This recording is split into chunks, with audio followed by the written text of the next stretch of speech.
درلود که حالات هر څومره سخت وي بیا هم ممکنه ده چې خپلو خلکو ته هیله او نور مالیات دا ورته وایي چې وروره موږ تاسو په څه شو کښېنو موږ یو مذاکرات کوو هېڅ مذاکرات نشته زما او ستاسو شل کنټرکټ دی ما او تا ته ریاست یې زه عوام یم ما او ستا تر منځ آیین درست و دې جلسې ته به د پښتون تحفظ مومند مشر منظور پښتین د پښتانه وطن پر ناخوالو پر ستونزو باندې وینا کوي چې په هغه کې خاورای عدالت قتل او پر چیکپوسټونو باندې د پښتانه خپله به ګرځېده ګوره ښایي مرکزي کمیټې غړی مو په خپله ګرځېده کمپاین مې هم خپله کوه هر څه به یې په خپله کول وضعیت سخت وي موږ باید کار وکړو ارمان یوازې بلکې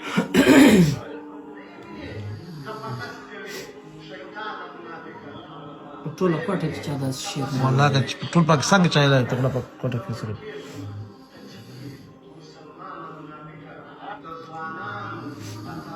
دا خو وروسته پې ټي ایم خلکو ته خوله ورکړه څه خبرې شروع کړلې دې ټینګېدل چا ځان خړو دا ګوره پې ټي ایم نه مخکې وخت ده بلکل پاکستان هغه زده کوونکو د هغه له پوهې او الهام څخه ډېر کار واخیست. په داسې وخت کې چې په سنځاوي کې د نجونو زده کړې ډېرې کمې وې، ارمان خپل کور ماښامنۍ ته هڅونه ورکوله چې خپلې زده کړې ته دوام ورکړه.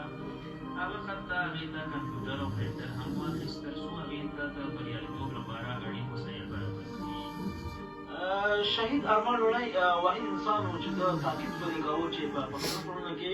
ښځه نه تنها باید تعلیم وکړي بلکې سیاست هم وکړي. نو هغه و چې ده تر ټولو مخکې خپله خور وړانګه لوڼۍ د سیاست میدان ته راوبستله او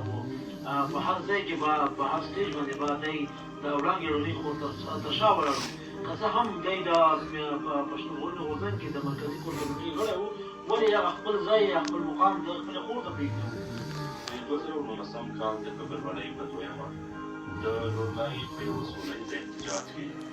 ارمان د خپلې مبارزې لپاره لوړه بیه پرې کړه. شاهدان ادعا کوي چې د پولیسو ظلمونه د خلکو د لاس سبب شول، نو چارواکو وویل چې دا د زړه د حملې له امله ومړ. د هغه مینه یوازې د خپلې کورنۍ لپاره یو محافظه نه وه، بلکې د هغه د جوړ کړي وطن لپاره یو ستره افغان شهید نویسي چې دا افغان شهید نه راغلی او موږ ته دا یوه داسې جوړه کوي بیا جنازه ده ښه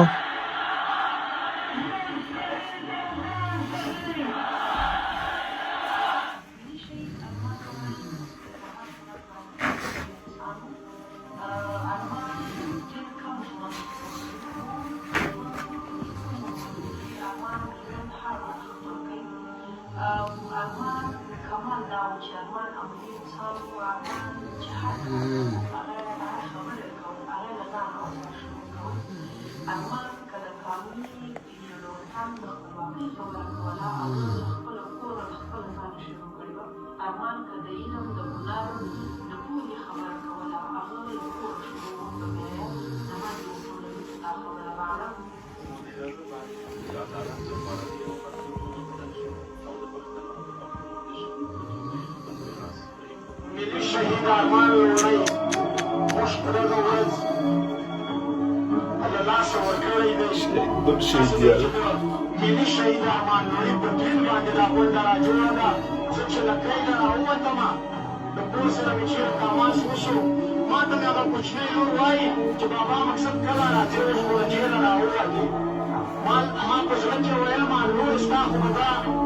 دا هیله خو به دې وي که نن نه وي 10 ورځې پس خو به درشمه. ارمان خو داسې سر شیندلی دی چې د ده ماشومان لونه د ده خپل خپلوان د ده مورکۍ یا د ده خویندې به ټول عمر د ده په هیله سترګې غړوي، مګر ارمان به د دوی د کور په دروازه نه به ننوځي. ما زه زندان راوتلی یم، زما ضمیر دا نه برداشت شوي چې زه اوس خپل کور ته لاړ شم. ما د ضمیر دا اجازه نه ده چې زه ځم اول د هغه ملي شهید ارمان لوڼي د پرېکړې غونډه کې ګډون کوم، د هغې نه پس به بیا هم دا حالاتو کې زمونږ ځینې ملګري یا زمونږ ځینې مشران یا هر څوک چې خیانت کوي که نه نو د هغوی به بیا څه ورې د غر کفار کې چې څوک په پښتون قوم باندې سیاست کوي او سودا ولې چې زمونږ داسې ځوانان داسې قدرونه زمونږ لاړ په دې خپل قوم باندې سر ورکړو په خپله جغرافیه او دین پکې څوک پیدا کېږي خیر ولې د غیبي غر کفار کې څوک چې ویر په تاوان خپل قوم ته رسېږي خدای دې غر کفار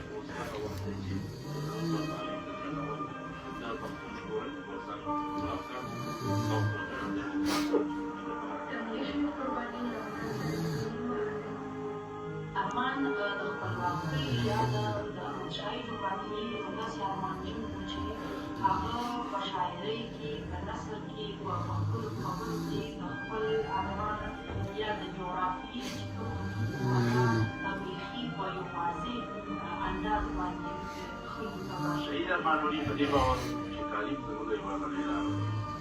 هغه ډېر زیات فشار په دې راوړلو چې خویندې تعلیم یافته شي. سړی ته وګوره دونه پوهې ته وګوره د هر څه نه واخلي د خپل قوم لپاره یې قرباني کړي چې داسې وګوره چې خلک د پیسو دنیا لالچ کې هغې د خپل قوم د خپل د ولس څخه راتلونکي دم خورم